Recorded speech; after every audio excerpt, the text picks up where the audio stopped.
So as you all know, large multinational corporations are amoral. They don't have any morals. They typically ruin the planet and they ruin lives, all to increase profits. That's their number one driver. Their behavior will always be dictated by whatever makes them the most money, and they never admit that they're wrong. How often do you see a CEO come out and admit that they did something that was harmful to the environment or to a community of people? Almost never. However, there's an activist duo known as the Yes Men that has found a way to get multinational corporations to admit that they're pretty much pieces of shit. So now the way that they'll do this is they'll pose as an executive from multinational corporations and admit that the company has done something wrong, which will then prompt a response from said company where they'll basically have to come out and clarify that that's not actually their position. And even though it's the right position to take, it makes them look bad nonetheless because that wasn't something that they said. And it's certainly something that they should be saying. So the Yes Men includes Andy Bichelbaum and Mike Bonanno, and they state that we're just two guys who, thanks to a network of ultra-capable friends and allies, infiltrate conferences, produce fake newspapers, and do various other weirdness in order to expose the wrongdoings of miscellaneous, mostly corporate evildoers. Oh, and we record the whole thing to get it out to the world through social media, news channels, and our own movies. Now they add, we've never been able to hold down normal jobs except when posing as representatives of Halliburton, Exxon, Shell, Dow, and the federal government. So we've made a career out of it, a tactic we call identity correction. So they've been doing this now for 2 decades, and here is a brief clip of some of the stunts they've managed to pull off. Today is a great day for all of us at Dow, and I think for millions of people around the world as well. It's 20 years since the disaster, and today I'm very happy to announce that for the first time Dow is accepting full responsibility for the Bhopal catastrophe. So today I'm proud to say we know what we have done wrong. In the next 2 years, we will be undergoing an extensive review of our past operations and fully disclosing all of our problems. So I love this because in pretending to be an executive from Dow or Shell, they'll come out, hold a press conference, or go on the news and apologize as the company and say, look, we're changing the way that we do business, and that makes the company look like shit. Because they'll have to come out and say, no, we're actually not changing the way that we do business and we're not actually issuing an apology. And it just makes them look awful. And it's such a creative way to hold them accountable and expose the wrongdoing of large multinational corporations. Now, the reason why I'm talking about the Yes Men on the show is because they're back. And they have a brand new victim who they are exposing. And this time, it is the DNC. So at Politicon, one of the Yes Men posed as a DNC representative that was responding to criticism about the Democratic Party's recently announced Better Deal platform. And in response, said that, they've been doing these studies to figure out what the party or what voters of the party wants.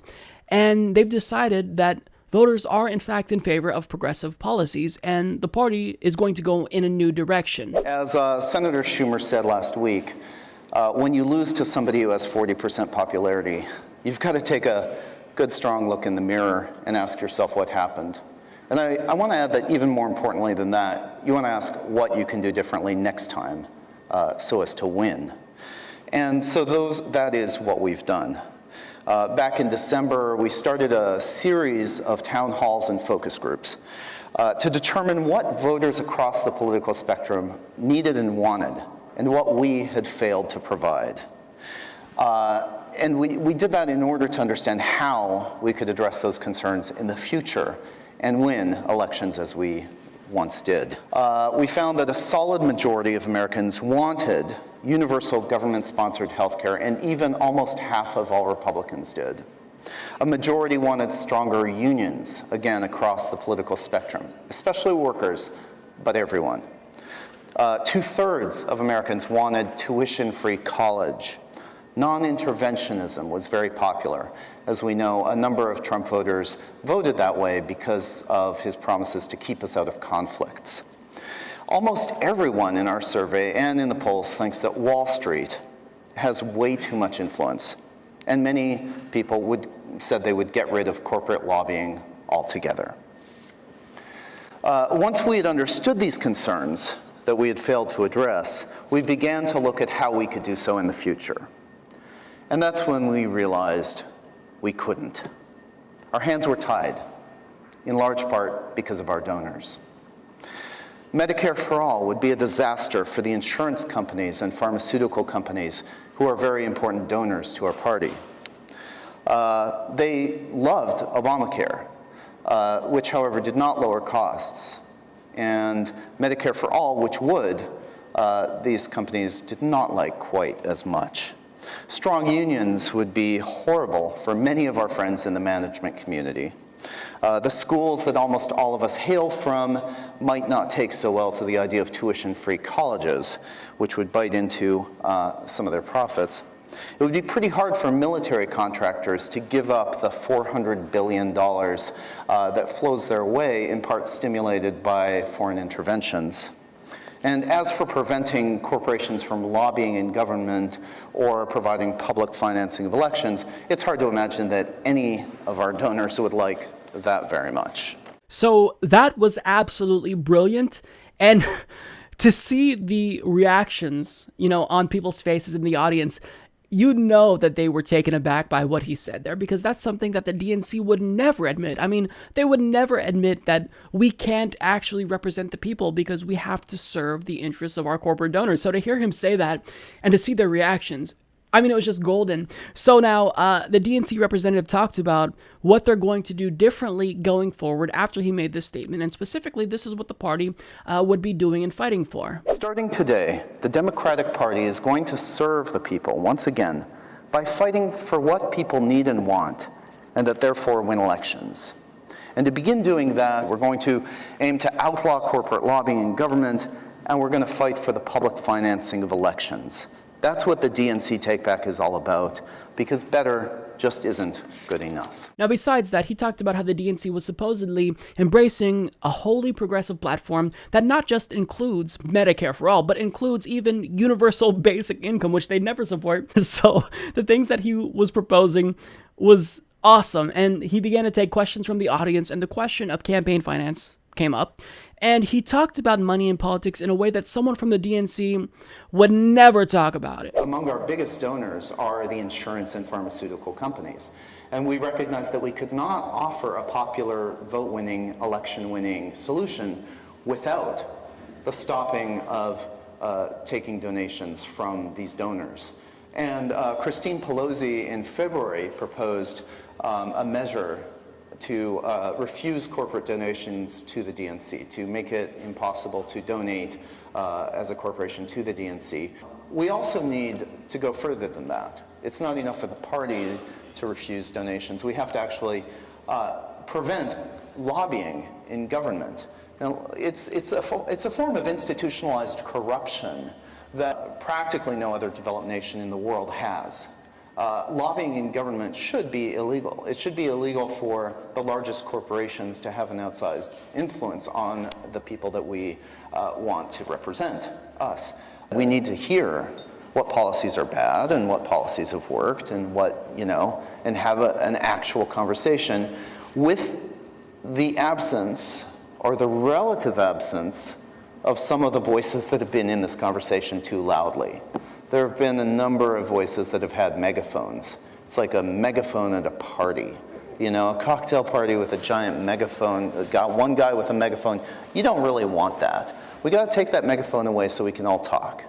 And, I'm obviously talking about the large corporations, the big industries that have had an outsized influence in our democracy. Now, in the last clip I want to play for you guys, he talked about how the Democratic Party moved away from voters in order to appease their donors and appease corporate interests, and what they're going to be doing now differently. As we moved more and more to the center, as we moved our fealty, if you will, to a different class than we were built to represent, we became complacent, and we told ourselves that that class that we were made to represent would keep voting for us no matter what.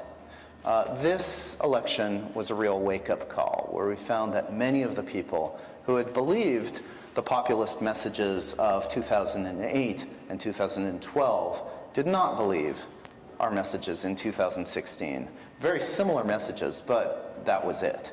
They had had enough. And We are looking at that, and we are changing, and that's the nature of politics. Things happen, and you change according to what happens. And there's been resistance within the party, but we're finally taking those steps, and we are becoming the kind of party that I think you will be proud of. The DNC, as a policy, is going to support candidates, is going to throw our weight behind candidates who espouse the sorts of platforms that haven't been seen in the last couple of decades at least. But this is only a start. We're hoping over the next several months to get to a point where we can say, yes, we will have some of the older Democrats step aside. We will have some, not older, but some of the more centrist ones, perhaps, the ones whose policies have proven themselves not to work so well, step aside. Some of the highest profile members of the Democratic Party are going to be making some announcements this next week, following up on this to clarify what the better deal really is, what DNC take-back is all about. We've seen again and again voices at the state and local level speaking up and winning, even in very heavily Trump-supporting areas. So if we can see those kinds of voices winning locally, it's sort of like the writing is on the wall, and anybody can see it. Now, I don't know if you caught it, but understand what he said at the end there. He implied that some centrist Democrats would be making an announcement regarding, presumably, their resignation next week, which is just awesome to me. And everything he said there and confessed on behalf of the DNC, even though he was joking, it's 100% needed for the party if they ever want to be electorally viable again and win over progressives. And I really just want to take a moment here to reflect on how genius this is, because in talking about all of these policies the DNC is supposedly endorsing, he is basically forcing the DNC to admit that they're a gigantic piece of shit and they're not in favor of these popular policies and they're not willing to get on board with what voters want and renounce their donors. It's just brilliant to me. So the question now is, what was the response that this prompted from the DNC? Well, in a press release from the Yes Men, they state, 1 week after Democrats in Congress announced a better deal, better jobs, better wages, better future, a new populist economic agenda that has been criticized as grossly insufficient, a quote, DNC representative held a live tweeted press conference in Pasadena before an audience of 100 to clarify some of the plan's lesser known populist features. Medicare for all, desired by a strong majority of voters overall, according to a number of polls, and even by 41% of Republicans. Free college tuition, desired by 62% of all voters. Stronger unions, by an ever-growing majority. And public campaign financing and the elimination of corporate lobbying. Large majorities of Americans feel corporations, the wealthy, and lobbyists have far too much influence in politics. Although videos of the event had garnered hundreds of thousands of views on Facebook and Twitter, and although the DNC take-back discussion remained vibrant on Twitter, there was no reaction at all from the DNC by Monday morning. Therefore, the Yes Men decided to send out an official DNC press release with more details on the better deal's supposed positions. So, what the DNC is trying to do is completely ignore that this happened. Now, the host of this event that was there that you saw in the video, she wasn't in on the joke, and she actually came out and said, wow, I really would hope that they would embrace something like this because it's very popular and it's a way to make them exponentially more viable come 2018 and even 2020. So the irony here is that even though that guy from the Yes Men was just joking, he was pranking them, if they actually really did embrace what he was talking about, all the policy positions and renouncing corporate donations and fighting to ban lobbyists and, publicly fund elections, they would actually win. They would actually win if they embraced what this guy was joking about. But of course, they could never do that because, like he said there's truth in comedy. He said that they couldn't adopt any of these policies because they are beholden to their corporate overlords. And really, they should listen to him because he gave them a winning strategy. He gave them a strategy that would make them more viable. But, it's the Democratic Party, and they've showed time and again that they are incompetent and they have no idea what they're doing. And even if they did have a clue about what is needed for them to change to win, they still probably wouldn't want to implement those changes. So the party is a lost cause. But I'm really glad that this so-called joke took place because really, he's giving them something that they should thank him for. Policies that are popular. Support this podcast by joining the independent progressive media revolution today at humanistreport.com.